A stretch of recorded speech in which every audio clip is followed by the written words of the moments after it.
everyone. This is the Enigma podcast for this week, and with me, as always, is Mr. Raj Java. Hey, hey, thanks for having me back. Today, we'll be talking about Happy Death Day, which was your suggestion for this week. The more I kind of think about this film, it feels like a horror movie version of Groundhog Day. No, it's 100%. There's a few movies or at least a few elements that this movie is basically stolen from. And that's like classic horror movies because there's a lot of that classic kind of like um you got the college campus, you got the whole like not kids, but college students trying to figure out this murder like by themselves. They can't go to the cops, they can't go to the police. It's like it doesn't, especially in this situation, it doesn't really make sense. It's not like we have any evidence about who's trying to go after her, but at the same time, it's very much just that classic horror movie feel. It's not even really super atmospheric in terms of like lighting. It's very basic. I guess maybe to more feel like reality, like realistic, make this feel like it can possibly happen to you. But yeah, Groundhog Day is the definitely the defining thread of this. I mean, they even reference it at the end of the movie. For whatever reason, I'm like, Blumhouse was at its peak. I think this is a Blumhouse movie, right? It is produced by Jason Blum.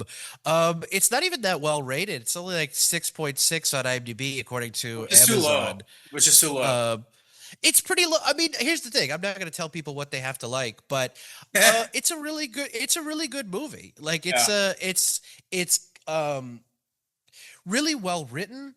Even in the aspects that are cheesy, like when she goes to make out with her teacher, he's like, "I have patience," and she's like, "I'm losing mine," and it's like, yeah, that's bad dialogue, but it's clearly purposeful because the other dialogue is, the rest of the dialogue is really well done and masterful. So it really felt like it was a throwback to like horror tropes in the way they were doing a lot of things in this movie. And I really appreciate that. It felt like this whole production was very fun to do. And I imagine it was because it seems that way on the screen. The first one wraps up so well, and then they find a way to write a sequel. Maybe someone's like, "Oh, we need a sequel to that." And they're like, "Okay, well, we'll figure out how to, even though we wrapped it up, let's keep the story going." And they do.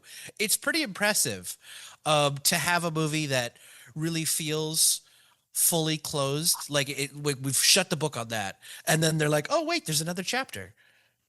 Yeah, yeah, and we'll get to the sequel pretty soon, but it was pretty conclusive. Like it gave a lot of context to the first one, but yeah, I'm like, where do you go from there if even if you make a third film? And this one came in 2019, so it's like there could have been a possibility they were making a third film, but I don't think it happened.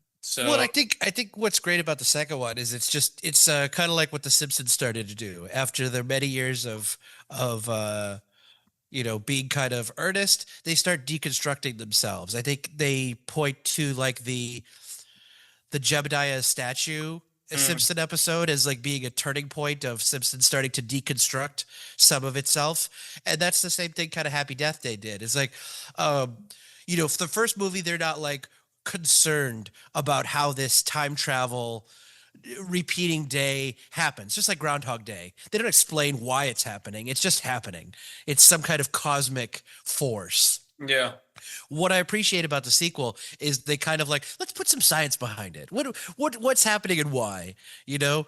And I think that's very interesting. I think that's, if you're gonna have to if someone's making you make a sequel, especially, that's a great way to do it. It's like, let's try to tear apart why this, like whatever logic we kind of took for granted in the first one. Let's hmm. try to piece that together here. Yeah, I mean, that's definitely a part of it. And I remember really enjoying the second one. I'm like, yeah, as I said before, I think this was like the best of Blumhouse, and we haven't really seen any. I don't really think we've seen like original films like these after the COVID, pandemic. So this reminds me of that good time where you had like films like I would even say the Halloween movies, like the first two, three films like that Blumhouse made, and I think all the classic movies that Blumhouse was making at that point. I think Megan was one of them too, and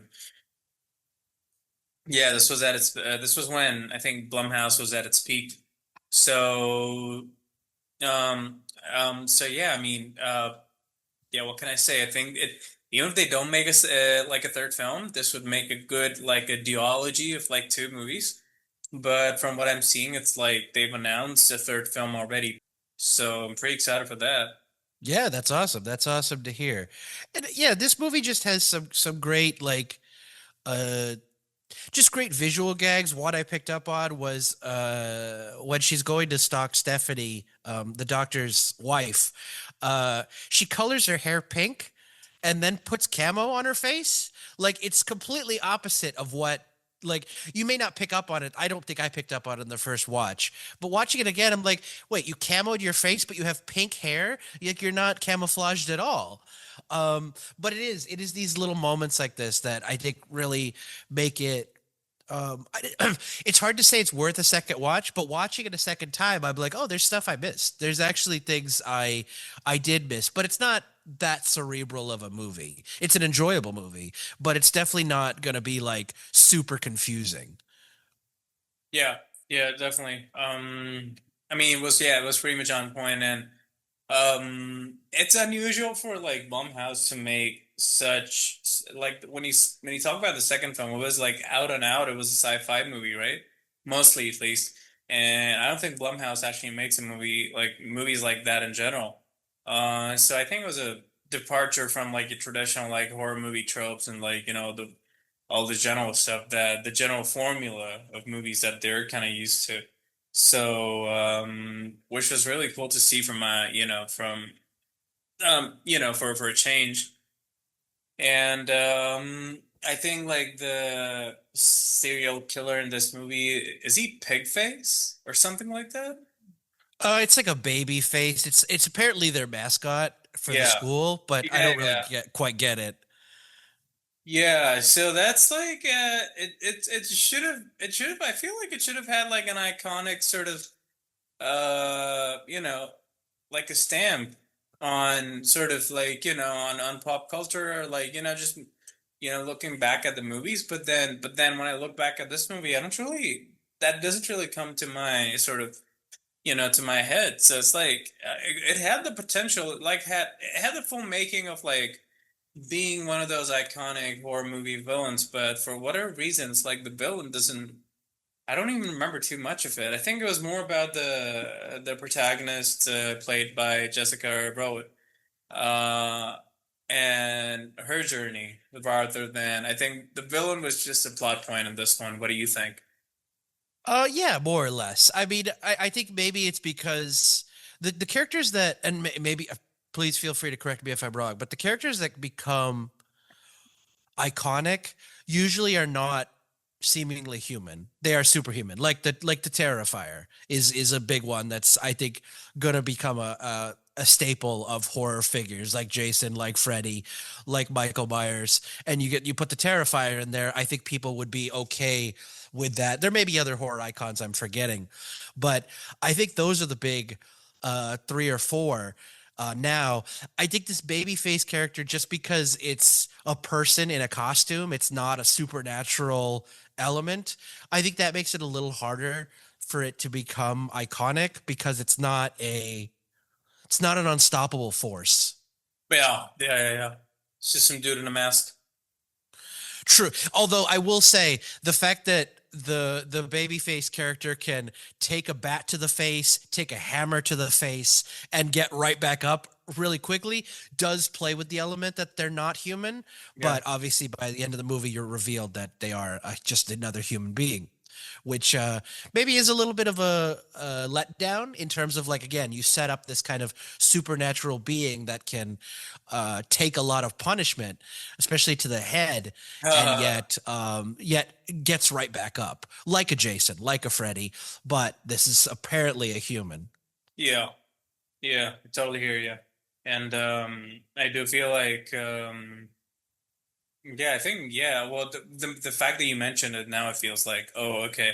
So it had those kind of characteristics to it, but then I feel I just generally didn't I think the producers or like the makers of this movie they didn't really work too much on the villain part. I think it was all about the plot and the protagonist and what she was going through throughout the whole thing.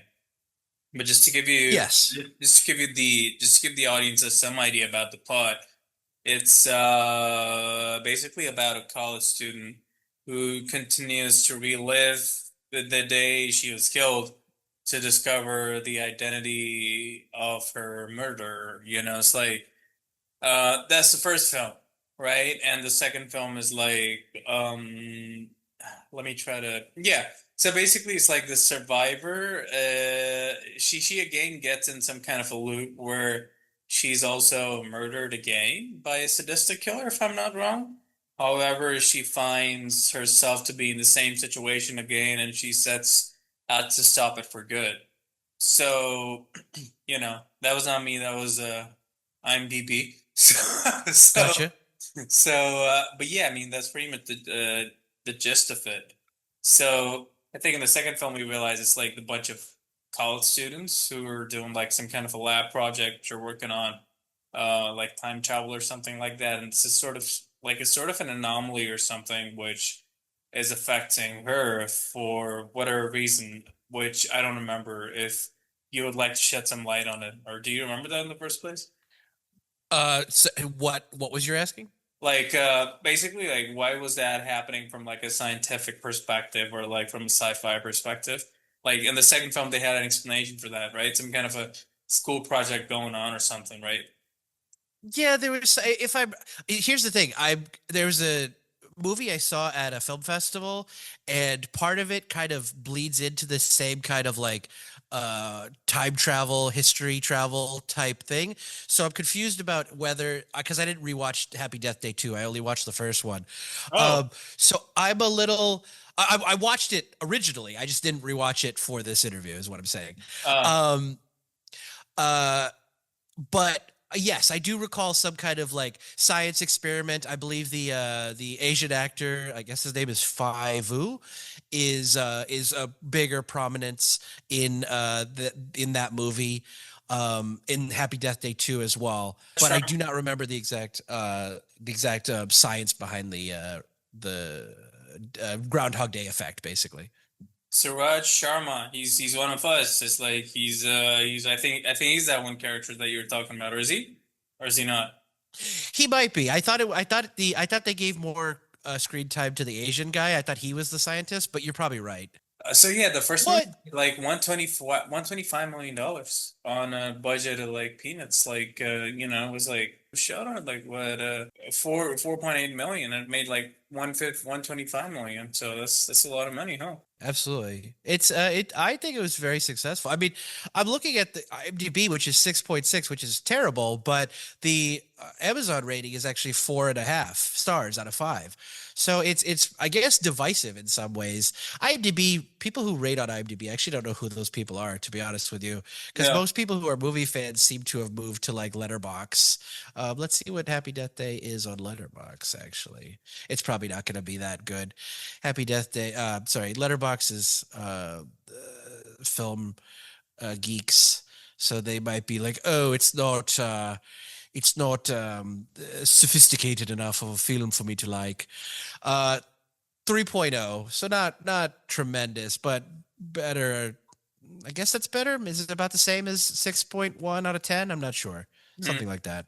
Hmm. It's a little lower, I suppose, than 6.1. So yeah, Letterbox fans are not as happy. Film fans, I guess people who are like, oh, I love the film. And look, I'm a film fan too. I like movies like Men, which I'm sure are a lot more cerebral and atmospheric and you know, creepy. This is a little bit more like American Pie meets horror film. Yeah. Um, but I like it. I don't like American Pie type films, but this is just like a really lighthearted horror movie. It's smart. It's got good lessons. I just think it's really a great, like I would say it's probably among one of my favorite horror films just because it is um so unique, like even if it is just like, oh, I stole a movie idea and made it a horror film, who fucking cares? It's great. Hmm.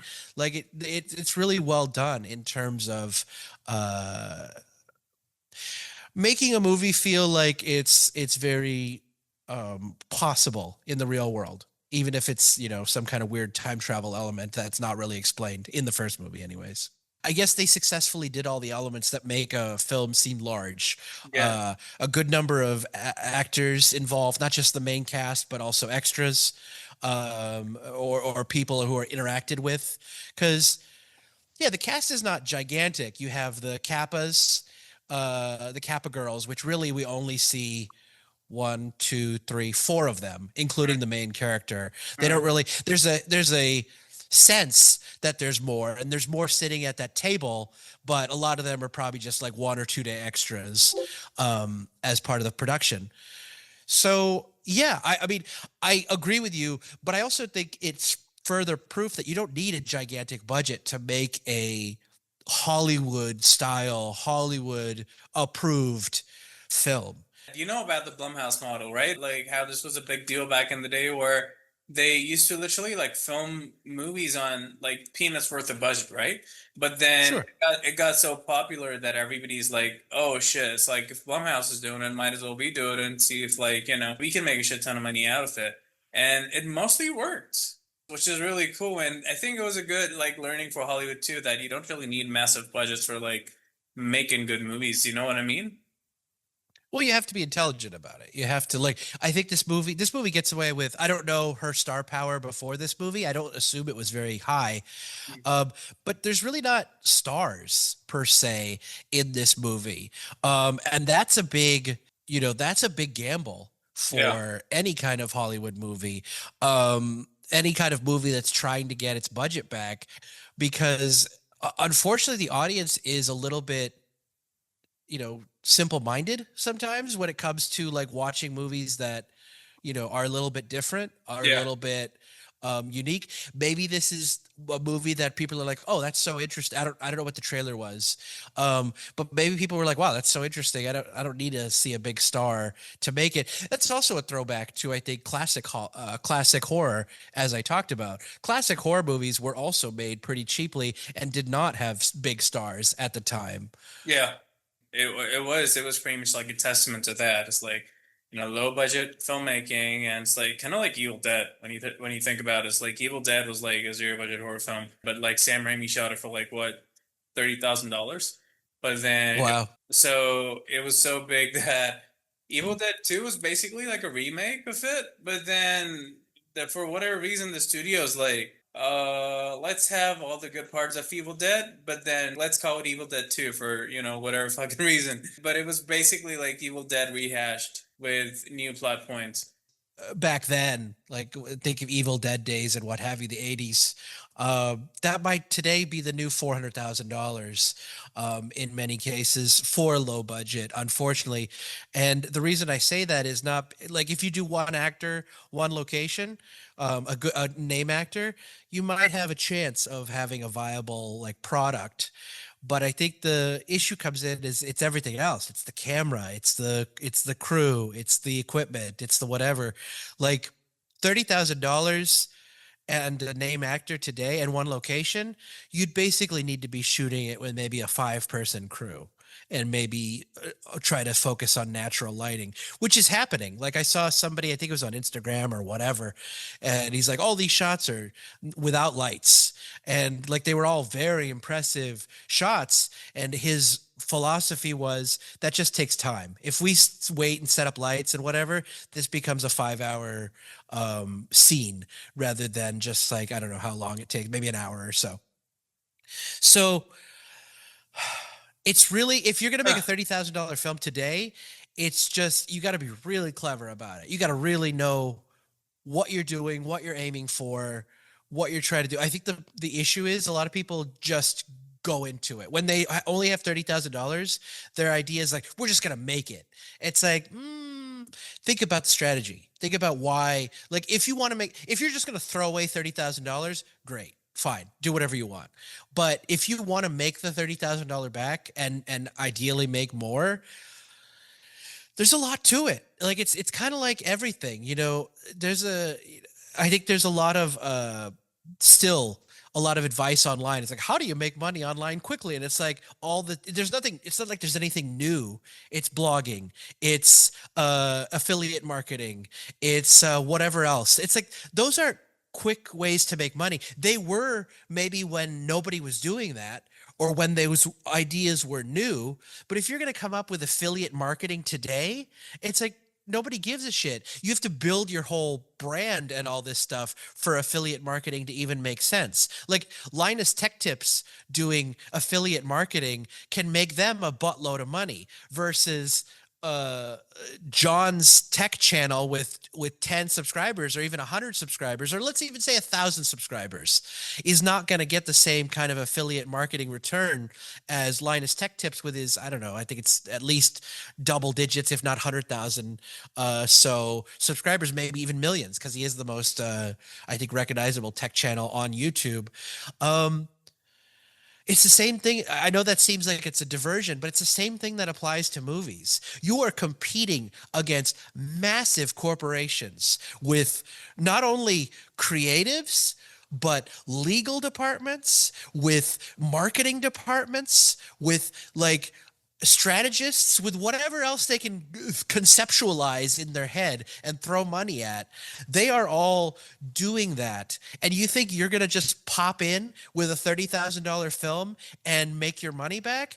It's a pipe dream. You have to be strategic. You have to be so on your shit that you people can't not watch your film, and that's hard to do. Well, a lot of us are egotistical, even if we don't think we are, and think like, oh, this is a genius idea, I'm gonna get it back easy, no problem. I'm a auteur, I'm a genius, I'm everything is gonna go right for me because this idea is perfect. It's like, slow your roll, shut up, and think about the market, because I love film as an art form. That's why I hate the market. I don't like the market at all. I don't want to think about it. I don't like it.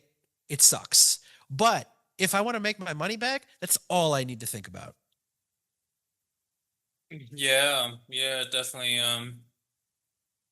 Um, that was deep. That was a lot of knowledge, and It's appreciate. unfortunate. It's unfortunate that we just can't live in a world where art is Yeah, exists for its own sake and people are like I do a lot of things that don't make me money. You know, podcasting, a lot of movies. We'll see. Hopefully this movie makes my money back, but you know, I do a lot of things that don't make me money, and I wish that the world just exists on this idealistic principle where like, oh, you did a lot of great work and you've helped people and whatever, here's a bunch of money or here's the financial backing you need to be self-sustaining, and you can keep doing what you do without focus on the market. Almost like a, what do you call, a patron of the arts has invested in me and like given me a bunch of, has essentially said, you don't need to worry about money for life anymore.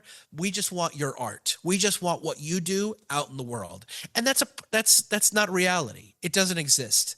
But I wish it did, because I think the world would be a better place if we were all chasing what we were passionate about and what we wanted to do without the concern of money. bro, we're making like a lot of money with this podcast. Just FYI. Oh yeah. Yeah, like $5. Nice.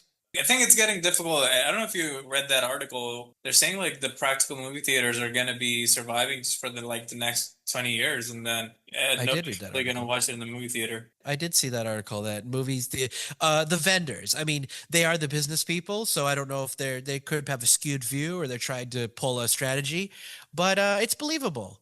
Like unless it's a Top Gun, um, people don't go to the movies. You know, I go to see movies that are fairly new opening, and there's just like five people there or whatever for like, what do you have, 30 to 60 seats. Um, that's got to be that's got to be a lot of lost money, and that's why theaters and maybe even Hollywood each other, they shake that hand on like, okay, we're gonna make Mission Impossible and Top Gun forever, and that's what all we're gonna make because that's what puts butts in seats. And you know what?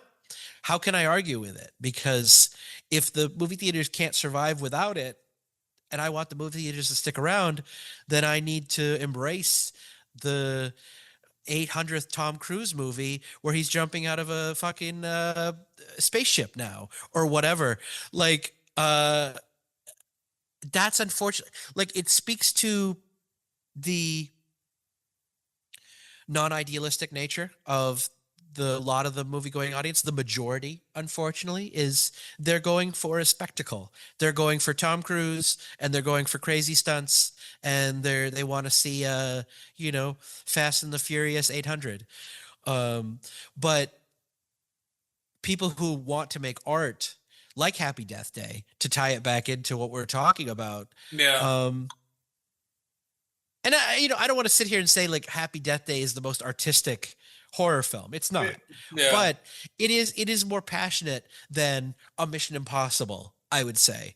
And the unfortunate reality is the audiences are not as receptive to that on a wide scale as they are tried and true formulas and what have you. Like I think it maybe ties into, this is a bit controversial, but ties into the education level and the media literacy of people. Happy Death Day, you could just watch it as an entertainment, but you could pick up life lessons from that about like making, same with Groundhog Day. Groundhog Day is just a silly stupid movie, but it is about Bill Murray learning that he's a dick and trying to do better. Same thing with Happy Death Day. She's realizing she's just been a dick her whole life, and now she's slowly coming into realizing what it would be to be a good person and to be like address her problems and this and that. Like there are lessons from even the dumbest movie. Even American Pie probably has lessons. But how much of the audience wants to hear those lessons and think about the movie afterwards? I think that's maybe only 10%, unfortunately. I mean, the folks who predicted like 20 years, I've heard like in certain circles are saying that, oh, it's gonna be less than 20 years now. I don't think they'll go away that quickly. I think they will pivot. I think they will pivot to something else within that time. Like movies may not, the theater may not be dead as a venue by that time, but in 5 years, 6 years, 10 years, we might be watching verticals in the theater. You know, Oh we man. might be watching those vertical soap operas in the theaters. I mean, people do seem to enjoy them. Why is questionable, but I see hundreds or whatever a week on Actors Access for casting for these things. So obviously there's money in it and the audience is there. So you can't you can't go against conventional wisdom. You kind of always have to pivot to what is popular. Even if you think yourself as an artiste and you're going to bring back people to the theaters, it's like if they don't exist, you can't play to a medium that isn't there. I guess COVID really Yeah. fucked up a lot of things for a lot of people. COVID accelerated things. I don't think it did anything that wasn't going to already happen, but it did accelerate things. Yes. I Uh, think that's why we also don't see, you were talking earlier about the heyday of Blumhouse, and I think it's COVID too there. It's like, okay, now we're going to play it more safe. We had 2 years or so where nobody watched anything. Nobody went to the movies. They watched things at home, but nobody went to the movie theaters. Nobody, whatever. We have to be super safe. Maybe they're even trying to make all that money back. We lost all this money during this period. Let's do a bunch of shitty schlock movies that the audience loves so we can make a bunch of money back, and then maybe we can get back to a place where we can make art again. I don't know. I never knew I'm gonna get to see Gladiator Part Two. So, Yeah. so that fucking happened. Yeah. But I think I just read, I don't know if it's audience um or studio decision, but Pixar, for instance, they're doing much better Yeah. with their sequels than they are with their original movies. People would rather see Incredibles 2. Incredibles 2 was actually, I'm looking at the chart right now, had a bigger opening movie than any other Pixar movie listed on this chart. You have Toy Story, which people, I thought that was the pinnacle. How could it get better than Toy Story? I'm not even a huge Toy Story fan, but Toy Story was a really like momentous movie. This is showing it just made maybe just over 30 million. Incredibles 2, 183 million on the opening weekend. This is opening weekend I'm speaking of, by the way.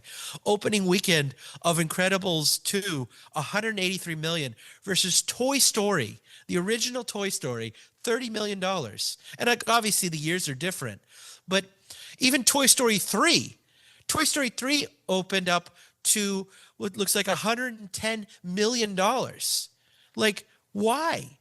What is so appealing to audiences about these sequels? Like, I think Toy Story has declined in quality since the first movie, and yet Toy Story 3 is one of the highest grossing. Only Toy Story 4 opening weekend started to dip a little bit, only to 120 million, but it's still very much way higher than a lot of these. I mean, a lot of these originals are not showing huge openings. Maybe it's the fact that the audience doesn't know it. Like, oh, I didn't know The Incredibles 1, but Incredibles 2, that's just incredible. Like, I Mhm. don't. The thing we have to remember as artists is the audience is not like us. They don't think like us. They don't have an appreciation for the creativity on a general level. Like, there's some audience people that might, but they're not thinking about how was this movie made? How much fun were the people on set having when they made this, based on what we're seeing on screen? What's the techniques? The whole thing I pointed about a Happy Death Day having interior and exterior shots, make increasing the scale of the movie, having a bunch of extras. People who watch movies only don't think about those things. And we as creators have to think about all those things, both from their perspective and our perspective, so we can make a movie that fits the audience. Because at the end of the day, as much as we say, like, oh, we're making this, I make this for myself, it's like, well, if you want your money back, you're making it for other people. Yeah. Yeah, I guess it all comes down to money. Unfortunately, yes, it does all come down to money. Yeah. Um, we were talking off camera about the idealistic world, but it just doesn't exist. We can try to be um, idealistic and do things for no money and whatever, but uh, it just doesn't play out in the capitalist paradigm we have. It's been definitely a whole paradigm shift. I think mostly because of COVID. Maybe things are going to change for the better. Do you know what I mean? Perhaps. I certainly hope so. I mean, I haven't seen too many signs of that in my perspective, but yes, I do hope that's the case. When you talk about Get Out or like these kind of movies, like Blumhouse movies or whatnot, it's like you haven't really seen those kind of movies or like breakthrough kind of movies which are made on like peanuts worth of budget, but they still made a lot of good money and stuff like that in the last 5 years are heavy. Do you feel like that? I guess, I mean, I'd have to do more research in terms of how much money they made and if it's actually paid off. But I certainly think there has been shifts. And I was going to say, I think this is not the only shift I can point to. I think a big shift I think of is the 2000s, or like sometime after 9/11 was another big shift, because 1999, was it Jim Jarmusch made Ghost Dog with Forrest Whitaker playing a essentially a black guy ninja, like a samurai. It's like, that's a weird concept. It's a very serious and earnest movie, and yet it's like you wouldn't see movies like that made after 9/11, after, especially 2008, after the financial crisis. I think these crises, from COVID to the financial crisis, have changed movies repeatedly.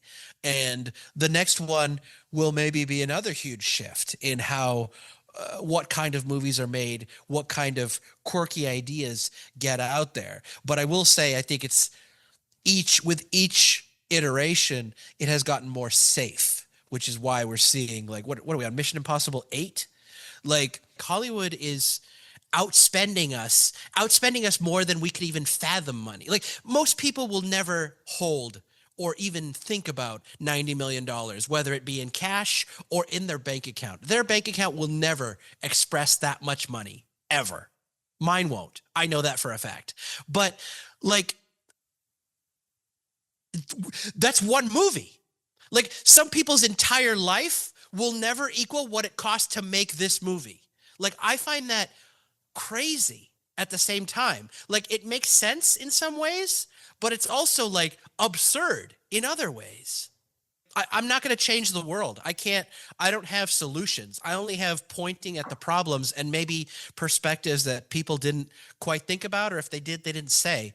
But yeah, I just, like, I'm an idealist. I want to be an artist. I want to, you know, give up a lot of the people world we have and embrace more humanity, embrace more humanistic aspects of life. But that's why I get pessimistic, is because the world's not going in that direction. We're going more materialistic. We're going more spectacle. We're going more whatever.